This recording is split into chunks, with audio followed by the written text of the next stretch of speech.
আসসালামু আলাইকুম বন্ধুরা, আশা করি তোমরা সবাই ভালো আছো। আর আমিও ভালো আছি আল্লাহর রহমতে। আজকে নিদ্রা অবস্থায় বই পেলে পাঠ পড়তে বলবো। সে দোয়াটা হচ্ছে, ঘুমের মধ্যে যদি ভয়ঙ্কর স্বপ্ন দেখি, এই দোয়াটা বিছানে উঠে উঠেই পড়তে হবে। চলো শুরু করা যাক।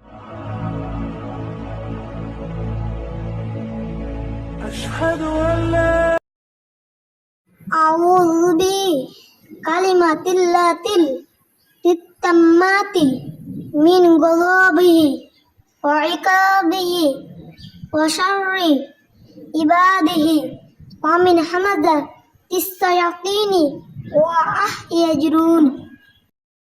অর্থ সহ, আমি পরিত্রাণ চাই আল্লাহর পরিপূর্ণ কালেমার মাধ্যমে তার গজব হতে, তার শাস্তি হতে, তার বান্দাদের অনিষ্ট হতে এবং শয়তানের কুমন্ত্রণা হতে ও উপস্থিতি হতে।